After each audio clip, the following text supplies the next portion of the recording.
بسم اللہ الرحمن الرحیم۔ نبی کریم صلی اللہ تعالیٰ علیہ وآلہ وسلم نے ارشاد فرمایا کہ مسلمان وہ ہے جس کی زبان و ہاتھ سے دوسرے مسلمان محفوظ رہیں، اور مہاجر وہ ہے جو ممنوع چیزوں کو چھوڑ دے۔ اور مسلم شریف کے الفاظ ہیں کہ نبی کریم صلی اللہ تعالیٰ علیہ وآلہ وسلم سے سوال کیا گیا کہ کون سا مسلمان بہتر ہے، تو نبی کریم صلی اللہ تعالیٰ علیہ وآلہ وسلم نے ارشاد فرمایا جس کی زبان و ہاتھ سے مسلمان امن میں رہیں۔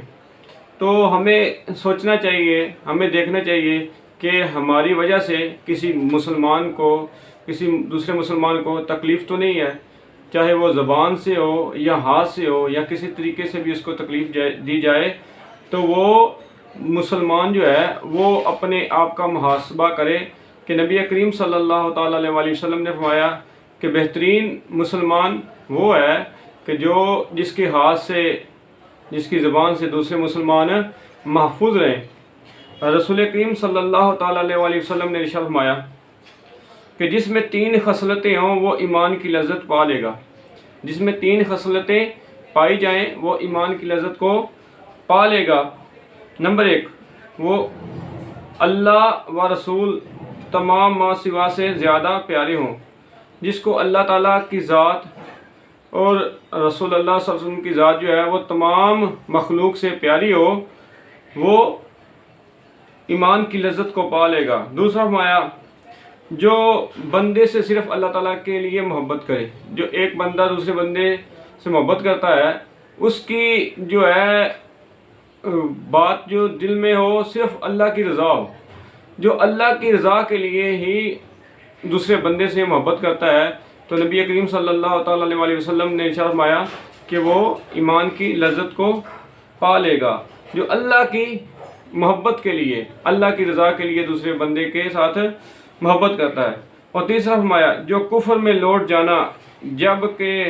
رب نے اسے بچا لیا، ایسا برا جانے جیسے آگ میں ڈالا جانا۔ جس کو اللہ تعالیٰ نے ایمان کی دولت دی، پھر اس کے بعد وہ کفر میں جانا اس طرح ہی برا سمجھتا ہو جس طرح اس کو آگ میں ڈالا جائے، تو فرمایا کہ ایسا شخص بھی وہ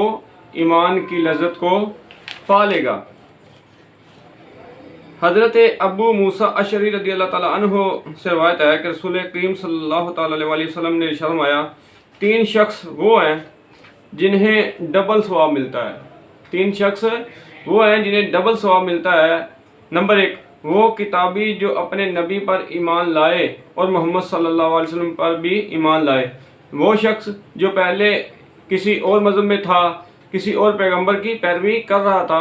پھر اس نے نبی کریم صلی اللہ تعالیٰ علیہ وآلہ وسلم کی تصدیق کی، آپ صلی اللہ علیہ وآلہ وسلم کا کلمہ پڑھا اور دین اسلام میں داخل ہو گیا۔ فرمایا اس کو ایک تو پہلے پیغمبر کی پیروی کا ثواب ملے گا، اور دوسرا نبی کریم صلی اللہ تعالیٰ علیہ وآلہ وسلم کی تصدیق کرنے کا اور اسلام میں داخل ہونے کا ثواب دیا جائے گا۔ دوسرا فرمایا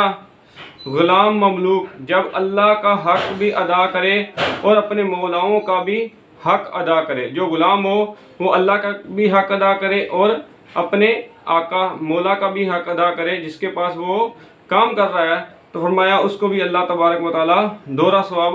عطا فرماتا ہے۔ تیسرا وہ شخص جس کے پاس لونڈی تھی، جس سے صحبت کرتا تھا اور اسے اچھا ادب دیا اور اچھی طرح علم سکھایا، پھر آزاد کر کے اس سے نکاح کر لیا، اس کے لیے بھی دوہرا ثواب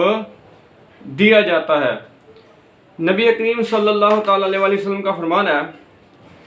کہ حضرت ابو ہریرہ رضی اللہ تعالیٰ عنہ اس کے راوی ہیں کہ ایک دیہاتی حضور علیہ السلام کی خدمت میں حاضر ہوا، عرض کرنے لگا مجھے ایسے کام کی ہدایت فرمائیے کہ میں وہ کروں تو جنتی ہو جاؤں۔ فرمایا اللہ کو پوجو، اللہ کی عبادت کرو، اس کا کسی کو اس کے ساتھ شریک نہ ٹھہراؤ، نماز قائم کرو اور زکوٰۃ فرض دو، جو تم پر زکوٰۃ فرض کی گئی ہے وہ دو، رمضان کے روزے رکھو۔ وہ بولے قسم اس کی جس کے قبضہ قدرت میں میری جان ہے، کبھی اس سے کچھ نہ گھٹاؤں گا نہ بڑھاؤں گا۔ پھر جب وہ چل دیے تو حضور نبی کریم صلی اللہ تعالیٰ علیہ وآلہ وسلم نے ارشاد فرمایا کہ جو جنتی مرد کو دیکھنا چاہے وہ اسے دیکھ لے۔ اس حدیث پاک سے یہ پتہ چلتا ہے کہ نبی کریم صلی اللہ تعالیٰ علیہ وسلم کو ہر بندے کے انجام کا پتہ ہے کہ وہ جنتی ہے یا جہنمی ہے۔ اللہ تبارک و تعالیٰ نے ہر طرح کے علم سے اپنے پیارے حبیب صلی اللہ علیہ وسلم کو نوازا ہے، تو اللہ کے نیک بندوں کو دیکھنا ثواب ہے۔ اسی لیے نبی کریم صلی اللہ علیہ وسلم نے فرمایا کہ جو کسی جنتی شخص کو دیکھنا چاہے تو وہ اس شخص کو دیکھ سکتا ہے۔ تو اللہ تعالیٰ ہمیں نبی کریم صلی اللہ تعالیٰ علیہ وسلم کی تعلیمات کے مطابق زندگیاں بسر کرنے کی توفیق عطا فرمائے، آمین۔